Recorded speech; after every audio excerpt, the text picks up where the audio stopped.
जय श्री कृष्ण मित्रों। आज हम भगवान श्री कृष्ण से जुड़ी 10 बातें बताएंगे जो आपको आपके जीवन में एक नई बदलाव लाएगी। कहानी शुरू करते हैं कुछ इस तरह से। जन्म से लेकर देह त्याग तक भगवान श्री कृष्ण की लगभग हर घटना कोई न कोई सूत्र है।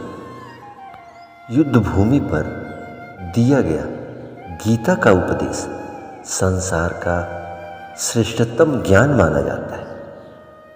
मैनेजमेंट मास्टर कहे जाने वाले जगत गुरु गिरधारी, उनको आप रणछोड़ कहो या श्री कृष्ण कहो, इतने नाम हैं उनकी, उतनी कहानियां हैं। जीवन जीने के तरीके को अगर किसी ने परिभाषित किया है तो वो श्री कृष्ण ही है। कर्म से होकर परमात्मा तक जाने वाले मार्ग को उन्हीं ने बताया है। संसार से वैराग्य को सिरे से नकारा है। कर्म का कोई विकल्प नहीं, ये सिद्ध किया है।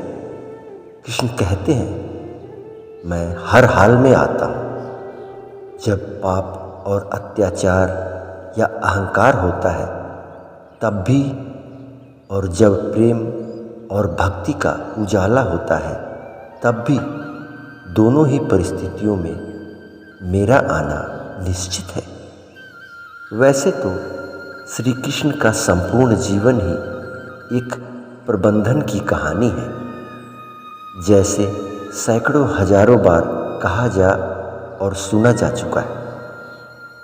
कुरुक्षेत्र में 2 सेनाओं के बीच खड़े होकर भारी तनाव के समय कृष्ण ने अर्जुन को ज्ञान दिया।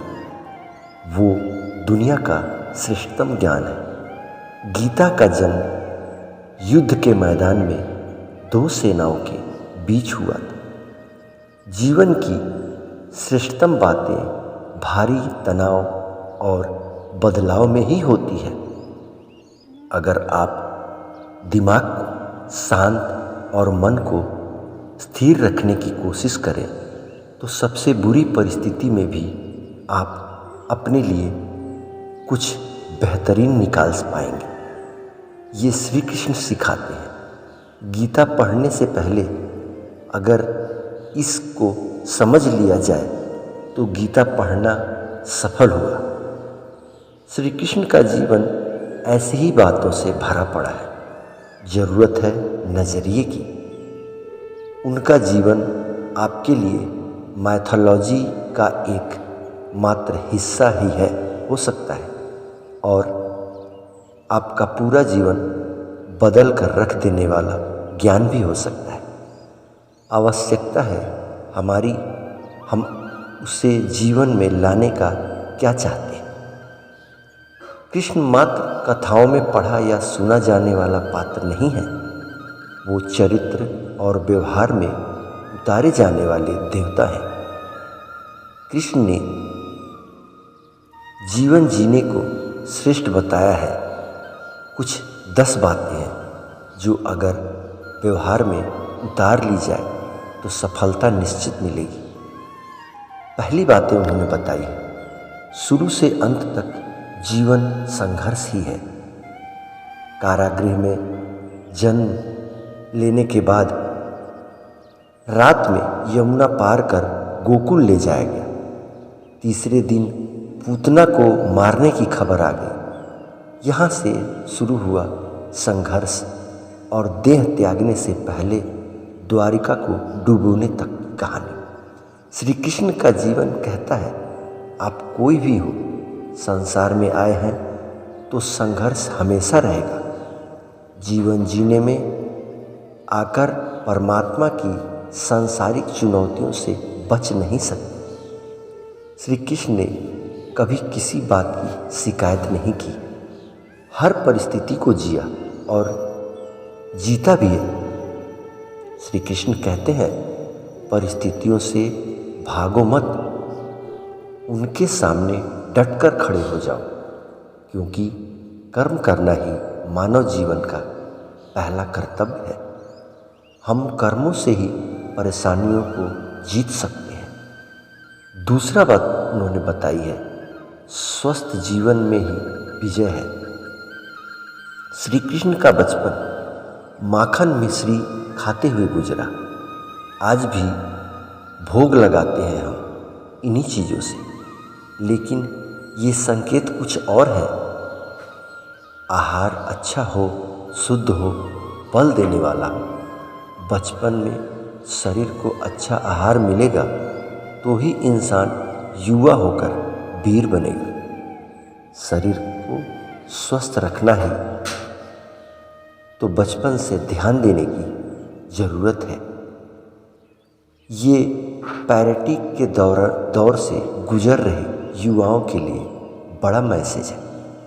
अपने बच्चों को ऐसा खाना दें जो उनको बल दे, ताकत दे। सिर्फ स्वाद के लिए ही ना खिलाएं, तभी वे बड़े होकर स्वयं को और समाज को सही दिशा में ले जा पाएंगे। तीसरी बातें बताई है, पढ़ाई किताबी ना हो, रचनात्मक हो। श्री कृष्ण ने अपनी शिक्षा मध्य प्रदेश के उज्जैन में सांदीपनी ऋषि के आश्रम में रहकर पूरी की। कहा जाता है कि 64 दिनों में उन्होंने 64 कलाओं का ज्ञान हासिल कर लिया था। वैदिक ज्ञान के अलावा उन्होंने कई कलाएं सीखी। शिक्षा ऐसी होनी चाहिए जो हमारे व्यक्तित्व का रचनात्मक विकास करे। संगीत, नृत्य, युद्ध सहित 64 कलाओं कृष्ण के व्यक्तित्व का हिस्सा है। बच्चों में कोरा ज्ञान ना भरे, उनकी रचनात्मक को नए आयाम मिले, ऐसी शिक्षा की व्यवस्था करें। चौथी बातें रिश्तों को लेकर उन्होंने बताई। रिश्तों से ही जीवन है, बिना रिश्तों के कुछ नहीं। कृष्ण ने जीवन भर कभी उन लोगों का साथ नहीं छोड़ा जिनको उन्होंने मन से अपना माना। अर्जुन से वे युवावस्था में मिले, ऐसा महाभारत कहती है, लेकिन अर्जुन से उनका रिश्ता हमेशा मन का रहा। सुदामा हो या उद्धव, कृष्ण ने जिसे अपना मान लिया उसका साथ जीवन भर दिया। रिश्तों के लिए कृष्ण ने कई लड़ाइयाँ लड़ी और रिश्तों में ही कई लड़ाइयाँ जीती। उनका सीधा संदेश है, सांसारिक इंसान की सबसे बड़ी धरोहर रिश्ते ही हैं। अगर किसी के पास रिश्तों का थाती नहीं है तो वो इंसान संसार के लिए गैर जरूरी है। इसलिए अपने रिश्तों को दिल से जिए, दिमाग से नहीं। पांचवी बातें, नारी का सम्मान समाज के लिए जरूरी है। राक्षस नरकासुर का आतंक था। करीब 16,100 महिलाओं को उसने अपने महल में कैद किया था। महिलाओं से बलात्कार में उसे सुख मिलता था। कृष्ण ने उसे मारा, सभी महिलाओं को मुक्त कराया, लेकिन सामाजिक कुरीतियाँ तब भी थीं। उन महिलाओं को अपनाने वाला कोई नहीं था। खुद उनके घर वालों ने उन्हें दूषित मानकर त्याग दिया। ऐसे में कृष्ण आगे आए। सभी 16,100 महिलाओं को अपनी पत्नी का दर्जा दिया। समाज में उन्हें सम्मान के साथ रहने के लिए स्थान दिलाया। कृष्ण हमेशा नारी को शक्ति बताए, उनके सम्मान के लिए तत्पर रहे। पूरी महाभारत नारी के सम्मान के लिए ही लड़ी गई। सो आप कृष्ण भक्त हैं तो आप आसपास महिलाओं का सम्मान करें। कृष्ण की कृपा पाने का ये सरलतम मार्ग है। छठी बातें, आपके मतभेद अगली पीढ़ी के लिए बाधा न बने। कम ही लोग जानते हैं कि जिस दुर्योधन के खिलाफ कृष्ण ने आजीवन पांडवों का साथ दिया, उसकी मौत का कारण भी कृष्ण की कूटनीति बनी। वही दुर्योधन रिश्ते में कृष्ण का समधी भी था। कृष्ण के पुत्र सांब ने दुर्योधन की बेटी लक्ष्मणा का अपहरण करके उससे विवाह किया था, क्योंकि लक्ष्मणा सांब से विवाह करना चाहती थी, लेकिन दुर्योधन खिलाफ था। सांब को कौरवों ने बंदी भी बनाया था।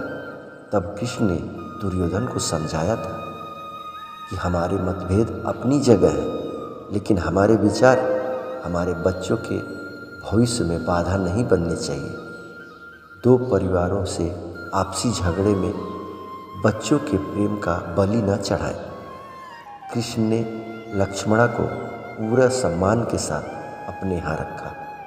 दुर्योधन से उसका मतभेद हमेशा रहा, लेकिन उन्होंने उसका प्रभाव कभी लक्ष्मणा और सांब की गृहस्थी पर नहीं पड़ने दिया।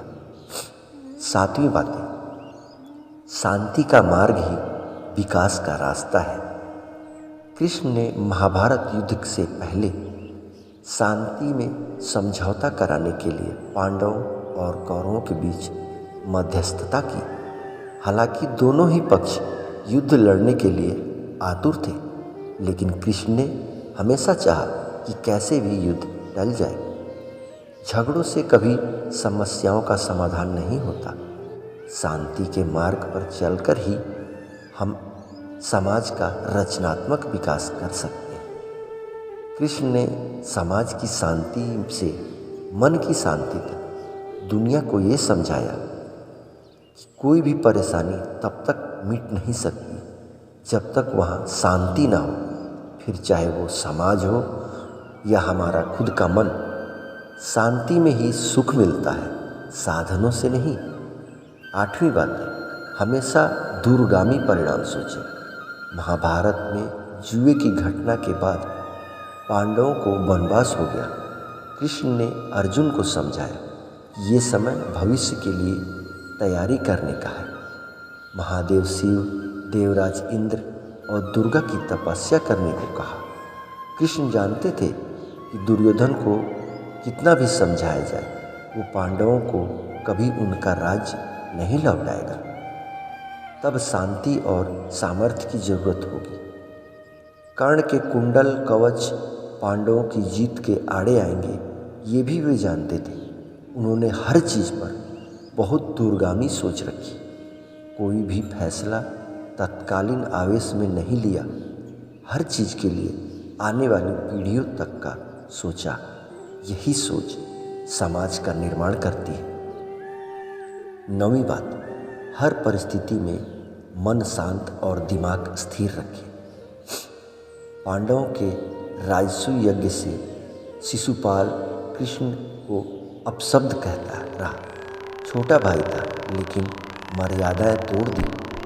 पूरी सभा चकित थी, कुछ क्रोधित भी थे, लेकिन कृष्ण शांत थे, मुस्कुरा रहे थे। शांति दूत बनकर गए दुर्योधन ने अपमान किया।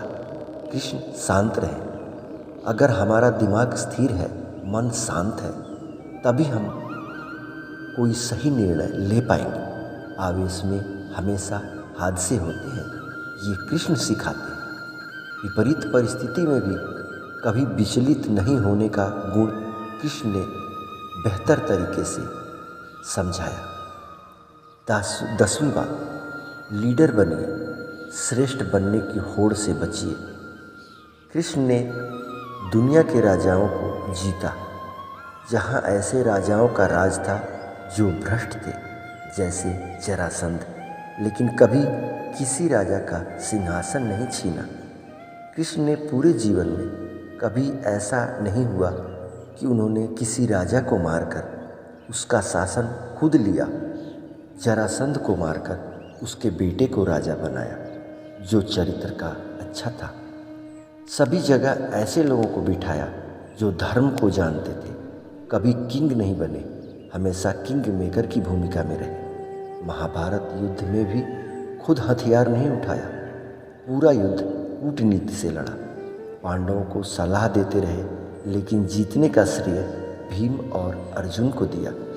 तो मित्रों, ये है भगवान कृष्ण से जुड़ी कुछ 10 बातें जो हमारे जीवन में बहुत ही अच्छी बदलाव ला सकती है, बहुत ही अच्छी परिणाम दे सकती है। अगर आपको कहानी अच्छी लगी हो तो चैनल को लाइक कर दीजिएगा और बेल आइकन को ज़रूर दबा दीजिएगा और कमेंट में ज़रूर बताइएगा कि मेरी ये कहानी आपको कैसी लगी। और चैनल पे नए हैं तो चैनल को सब्सक्राइब कर दीजिए ताकि मेरी आने वाली वीडियो आपको पहले मिलती रहे। मिलते हैं एक नए अध्याय में, एक नए एपिसोड के साथ। जय श्री कृष्णा।